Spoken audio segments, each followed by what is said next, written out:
ইতিমধ্যে আমাদের সঙ্গে এই হাসপাতালের সঙ্গে যে যাদের এমওইউ আছে সিঙ্গাপুর জেনারেল হসপিটাল, তাদের সঙ্গে যোগাযোগ করা হয়েছে হাসপাতাল থেকে, তাদেরকে কেস রিপোর্ট পাঠানো হয়েছে। ওনাদের একজন সিনিয়র কনসালটেন্ট এবং 2জন নার্স আজকে রাতে এসে পৌঁছাবেন। আমরা আশা করি যে ওনারা আগামীকালকে থেকেই এই টিমে ওনারা জয়েন করতে পারবেন। এর পাশাপাশি অন্যান্য হাসপাতালে ভর্তি রোগীদের ক্ষেত্রে আমরা বিশেষ কোনো আপডেট নেই, কিন্তু আপনাদের জন্য এই হাসপাতালে ভর্তি রোগীদের মধ্যে আমরা ইতিমধ্যেই 2জনকে আমরা কেবিনে শিফট করতে পেরেছি, যেটাকে আমরা একটা উন্নতি বলে মনে করি। এছাড়াও আমাদের এইচডিইউতে থাকা এই মাল্টিডিসিপ্লিনারি ইভ্যালুয়েশনে অন্তত 10জনকে ওনারা শঙ্কামুক্ত বলে বলেছেন। অতএব আমরা যেটুকু বুঝতে পারি আমাদের এখানে যারা চিকিৎসাধীন আছে তাদের মধ্যে 2জন মোটা থেকে কেবিনে শিফট করার মতো এবং মাল্টিডিসিপ্লিনারি ইভ্যালুয়েশনে 10জনকে শঙ্কামুক্ত বলে আমরা মনে করি। বাকি 30জন এখন গ্রে আউট লাইনে বা একটা অস্পষ্ট জায়গায় আছে, যার মধ্যে 10জনকে আমরা মনে করছি এখনও শঙ্কার মধ্যে আছেন, বাকিদের মাঝামাঝি জায়গায়। সো এই হচ্ছে মোটা দাগে আমাদের অবস্থা। আমরা আশা করি যে আমাদের এখান থেকে দেশের সর্বোচ্চ সকল বিশেষজ্ঞদেরকে এটার সঙ্গে যুক্ত করা হয়েছে এবং বিশেষ করে শিশু বিশেষজ্ঞের সকল ব্রাঞ্চ এখন এই টিমের সঙ্গে যুক্ত, যেহেতু প্রধানত রোগীরা শিশু। এইখানে আপনারা এই কালকে আমরা একটু আগে যে তথ্য দিয়েছিলাম সেখানে যে 2জন শিক্ষকের কথা একজনে বলা হয়েছিল, সেটা 2জন শিক্ষক হবে আসলে। আরেকজন শিক্ষক আমরা পেশা নির্বাচন তখন জানা ছিল না, আমরা উল্লেখ করতে পারিনি। ওই হাসপাতালে ওই স্কুলের 2জন শিক্ষক আসলে ইতিমধ্যেই মৃত্যুবরণ করেছেন। এই হচ্ছে আমাদের দিক থেকে আপডেট এবং সংশোধন। আর সংখ্যাটা আবার যদি একটু বলতেন ক্লিয়ার দেন। কোনো রকম এক কথায় বলতে পারি আমরা এখানে প্রায় 70 থেকে 80 ধরনের ওষুধ সরঞ্জামাদির প্রয়োজন, যেগুলো সম্পূর্ণ ইনভেন্টরি করে এখানে সংগ্রহ করা আছে এবং আগামী 72 ঘন্টার জন্য আমাদের প্রস্তুতি আছে।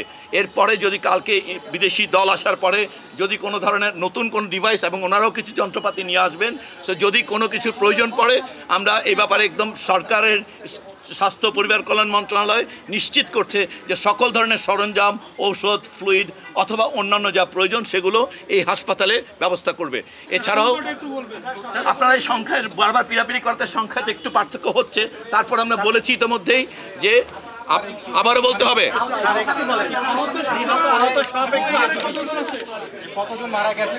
আমরা এই কথাটা বলেছি।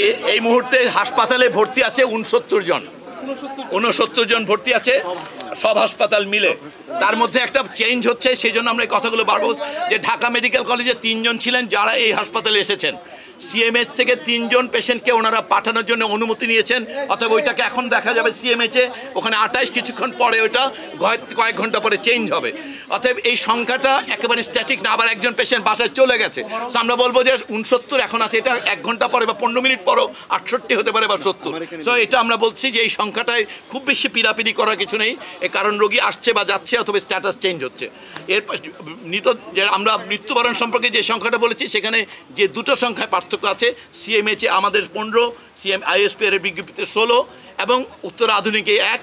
এই সংখ্যাটি বিভ্রান্তি দূর হতে আমাদের একটু সময় আপনারা, আমরা এখানে আসার আগে চেষ্টা করেছি এই বিভ্রান্তি দূর করার। আমরা আশা করি কিছুক্ষণের মধ্যেই এটা দূর হয়ে যাবে। সো সংখ্যাটি এই মুহূর্তে আমরা যেটা বলেছি আমাদের দিক থেকে বললে আমরা বলবো এটা 29 এবং সেক্ষেত্রে 15 জন সিএমএইচে, 10 জন এইখানে। আমরা যেটা এর আগে যেভাবে বলেছি সেই সংখ্যাটাই থাকবে এবং তার মধ্যে আনআইডেন্টিফাইড আমাদের মতে এখন পর্যন্ত 6। সো এই হচ্ছে আমাদের দিক থেকে মৃত্যু সংখ্যা এবং হাসপাতালে ভর্তি থাকা রোগীর সংখ্যা। আপনারা যেই সংখ্যা বলছেন আরেকটা 165 জন আহত, একটু খেয়াল করা দরকার। এইখানে উত্তর আধুনিকে যে 60 জনের চিকিৎসা দেওয়া হয়েছে অথবা লুবানাতে বলা হচ্ছে 13 জনের, এই সব রোগী এটা ডুপ্লিকেশন। আপনাদের বুঝতে হবে যে সেইখানে এই মুহূর্তে 2জন 3জন রোগীও নেই।